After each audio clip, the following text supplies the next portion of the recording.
Now I'm once again using my presidential authority to activate an additional security assistance to continue to help Ukraine fend off Russia's assault, an additional $800 million in assistance.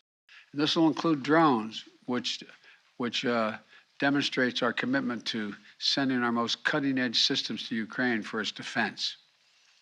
And we're not doing this alone.